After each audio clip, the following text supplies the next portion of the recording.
if you go back in history, it's crazy to think that some of the first immigrants to Houston was from the United States. And this was part of Mexico still. We're gonna be going to the original Ninfas, the originator of the fajita. And we're gonna meet with Chef Alex Padilla, who has cooked all around the world. This guy spent 18 years in fine dining, and now he's come back to Houston, back to his home. Because Ninfas is an iconic place. Right. For all the restaurants in Houston, this is the mothership. This is where fajitas got invented by Mama Ninfas. Here is where we go through these 135,000 pounds a year. No wonder you need a grill the size of Texas. You can see we always cook the fat up just to keep the fat running into the meat. This is straight wood, huh? Straight wood. Wood burning grill. But right now we're using mesquite and almond. Fajita is just a name in Spanish, but this is outside skirt in English. Back in the days, this was a very underappreciated piece of meat. Until somebody find out it was the best piece of meat. And super flavor, super tender. This restaurant opens up in 1973, and this is how it started. Yeah. Selling tacos through a window. And now I feel like I'm living my dream, you know, the way this place turned.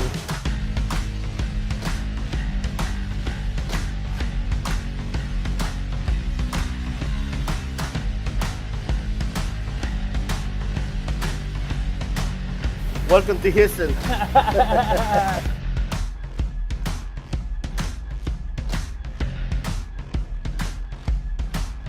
What do you think about the Mexican candies? Woo! Chef trying to kill me right now. You originally from Houston? Honduras. From Honduras. And then you came here when you were 16 years old. My mom worked for Ninfas in the 80s. In the 80s. Single mother. Being the oldest, 3 sisters and myself, they see me like the older brother / daddy, you know, forced me to learn how to cook at the early age. It wasn't easy. We struggled a lot. I moved to New Jersey, New York, and I ended up in California, where I met Nancy Oak. Before Boulevard, Nancy used to have a little hole in the wall. We used to have only 13 tables. We used to call that L'Avenue. I was barely 18. Yeah, 18 years old, standing next to one of the most iconic chefs in America, Nancy Oaks.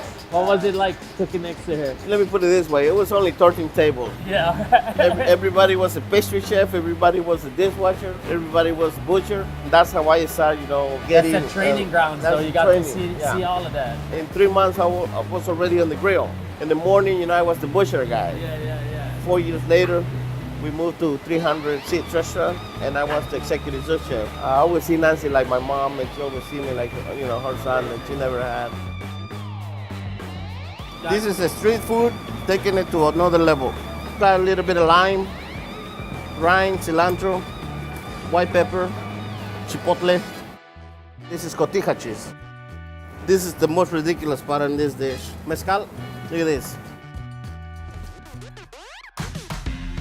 Elote borracho y loco. Crazy and drunk. Cheers, my friend. Mezcal. You feel like that corn right now. You're blowing my mind right now, chef. When I was thinking of Tex-Mex, I didn't know what to expect. 18 years in fine dining, putting that technique behind it, it's delicious. 6,000 tortillas a day. Chef, she's doing 5 at a time over there. You go like this. Like if you're making a dumpling or a crepe, what you do is like really gently, like, see? Done. It's going so fast. If you can beat her, you can have the job. That's why I make Filipino food. This is a Hawaiian tortilla. This is like a Hawaiian mop. Sell me out, chef. You know, The magic is in the hands, right? It's in the touch. Yeah. You put in your heart. Why still do it from scratch, chef? Early age, you see this, you know, your aunt, your mom, your grandma making it. So you want to keep the tradition. You're cooking here. What about mom? She raised the family through here, and then you're Part doing of our life is right here. yeah, you're doing the same. I was like almost in tears, you know, when I saw this place again. Right. You gotta love this place. You gotta feel it. That's why in every meal we put everything, and like.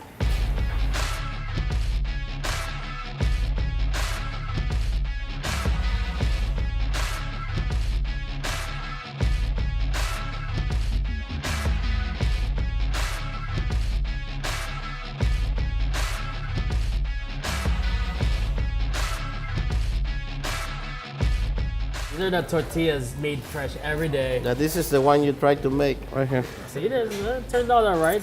Maybe not that perfect circle, but it's okay. From cooking foie gras, the best caviars, like, you know, I'm eating fajitas now. Oh.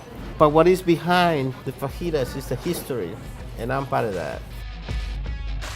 You take for granted of how diverse Houston is now. Was it like that No. back in the day? 20 years ago, Houston was empty. Now Houston is like a chocolate melting pot.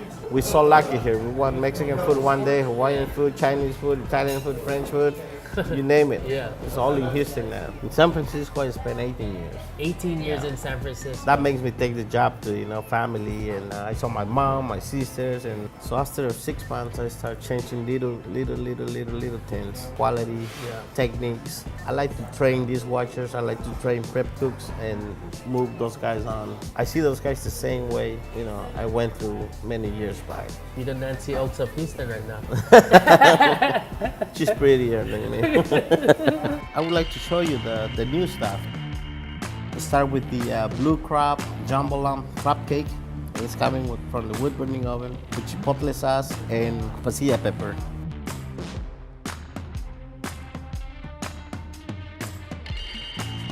On this side, we got confit duck.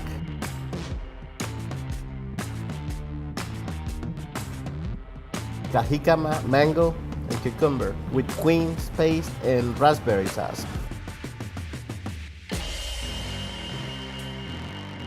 And this is octopus from Spain, sous vide style. And you can make tacos out of it. Definitely taking it to the next level.